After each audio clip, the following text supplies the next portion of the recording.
Hey guys, Danny Johnson here, and today we're going to be talking about how to find a leak in the air conditioning system using a black light or a UV light. And so basically we're going to put it in a work light here, and as you can see when you turn it on, it's going to illuminate. You've probably seen a black light before, and you can purchase this R134 UV refrigerant to put in if your system's low anyway, and there's several ways to add it. They have kits like this that you can buy that come with the gauge and everything. You can just add a little bit to the system and make sure you're not over pressurizing it. Now with this other stuff, I probably wouldn't use it with the leak sealer as it says it has here. That tends to just kind of gum some things up from my experience, but just depends on the situation. But anyway, you can use this to kind of get it into the system. And so this is how well this works. As you can see, we're in the dark here. I'm going to turn on our black light. And when you come over, you will see it illuminate in green. And so I'll show you all the places to look here in a minute, but here we are over at the ports, and you can see that green little ooze color coming right out of there. So we know we definitely have some here, and it's possible it was just coming out when they were adding the dye or the refrigerant to it. So what we're going to end up doing is cleaning everything and then running the car again and see if it comes back. So here's a little view here where a dab of it got on the air cleaner box, and as you can see, it lights up really well. It's hard to miss it when you do have a predominant leak in it. And so here's what it looks like in the regular light, just looks like a spot of oil. When you put the black light over it, you can definitely see it glow for you. So anyway, this is what I was doing at first, is just kind of looking around.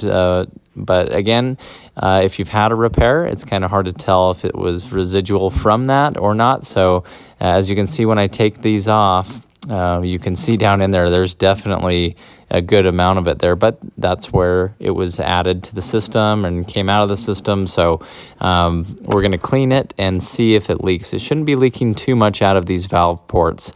And so here's the main one that I'm looking at. You can definitely see a lot of it there.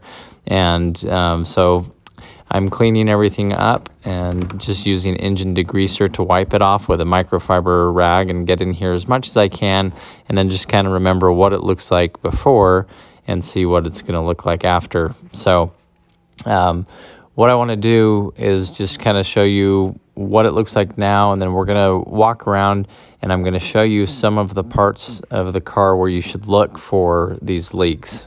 And again, you might want to look around the first time and clean everything and wipe it all off the best that you can, and then go run the car and then come back and look at it again. So this is what it looks like before, and I'll also show you some after shots here too. And one thing to mention too, when you are looking for these leaks, you want the air conditioning on full blast with the car running in a ventilated area so that you don't get carbon monoxide poisoning or anything like that. And at night, of course, so that you can see it in the black light. Now, of course, some of the air conditioning system runs into the car itself, and it's going to be hard, but here's the first place to look are these ports. So there's two of them, a high pressure and a low pressure. So you're just going to take the cap off, and you can look for any oil that may have come out of the system. But again, you saw the difference with the black light, what it looks like. You can definitely see it a lot better, but you'll be checking this port here. You're going to check this port here, and again, you'll be doing this with the black light, not just in the regular light. And so those may be the main culprits, and they can be replaced. Follow the line here, and you'll see there's a block that these go into. So anywhere there's a joint or a hose, you're going to just follow it and try to find it. The main area of concern here as well, it's kind of hard to see down in here, but it would be the air conditioning compressor itself. So it's the bottom left pulley there. And so you actually get a better view from underneath the car with the skid plate removed. I need to do that anyway, so I'll look at it a little bit more, but this is the front pulley area here. That's the AC compressor that we want to be checking, and you'll see the lines that go into it.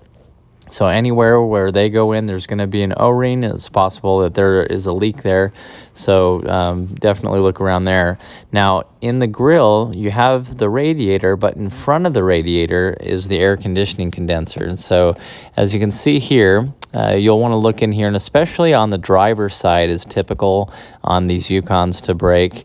This one looks moist, but it's actually just a new condenser that was put in not too long ago. But around here, you'll see some moisture when if it goes out. That's a common one. So where that condenser is in there, you want to follow any line that goes into it. And so there are some hard lines, just like the ones we were looking at. And so just follow any of these that you can see as they go into the condenser. And it is kind of hard to get up in here, even with the black light when it's in its little cage.